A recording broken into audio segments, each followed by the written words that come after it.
friends, entertainment.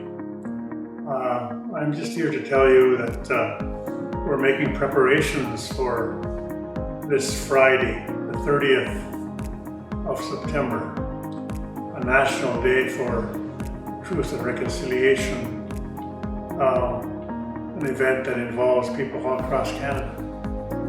And we'll be gathering at 10:30 on Friday morning, and we're inviting you to be a part of that. And as you prepare yourselves to come to the gathering, I would remind you that residential schools have affected many of us. When I went from Fisher River School to residential school, I remember going with Phyllis Lafort, Elvin Myron, deceased Juliana Crate, and Francis Hudson, my cousin. So 5 of us went that 1 year. But I also am aware that my grandparents went when they were children from Fisher River to Brandon. And that has impacted our family, and it's impacted our community. And we're going to be walking from the treaty grounds to the commemorative park at the old treaty grounds on Friday. So we're inviting you to join us and to share memories as we gather as community. Nancy, my name is Gloria, and I'm here to share with you the importance of this Friday, the 30th.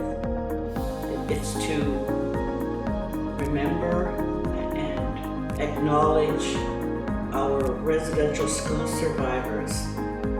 I was not a residential school survivor, but my mom and dad were. And so I was brought up in a residential school setting. Residential schools for us was like a lot of rules. And so we were brought up with rules and not to feel. And so we couldn't show our emotions and hard work. And so it impacted me. And so it impacts all of our generations, and that's what we talk about, intergenerational. So I may not have attended residential school, but because I'm an intergenerational survivor of residential schools, Friday is an important day for me as well. And so I ask as many people to come to this walk, to join us, to remember our ancestors and our relatives. My grandparents, my parents, and my sisters and brothers all went to residential school, with the exception of my sister Janet, Peanut, and I. We were the only ones that did not go. And so when I look at the tapes and shows and sharing about residential schools, it reminds me of prisons. And I think about our prisoners as well, our people that are in all the prisons. And so they are victims of the residential school system. So, and Friday's Orange Shirt Day, they call it as well. And that was a story of a little girl in BC, her name was Phyllis, where her mom bought her a nice new brand new orange shirt to wear. And when she arrived at the residential school, they took it away from her. And all the children's clothes were taken from them, and they had to wear uniforms. So that's the story behind the orange shirt. So if you have an orange shirt, wear it. If you don't, then the reconciliation cabin at Lee Cochrane will have orange shirts too for people to wear. So we hope to see you there. There's going to be a feast and a celebration afterwards. Égosé, Nascimento.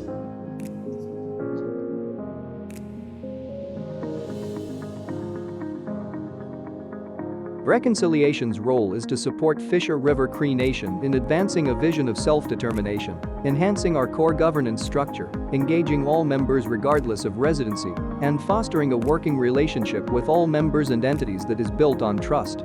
As our nation continues to build a sustainable future for generations to come, community wellness will be of paramount importance. To learn more, visit frcnreconciliation.ca.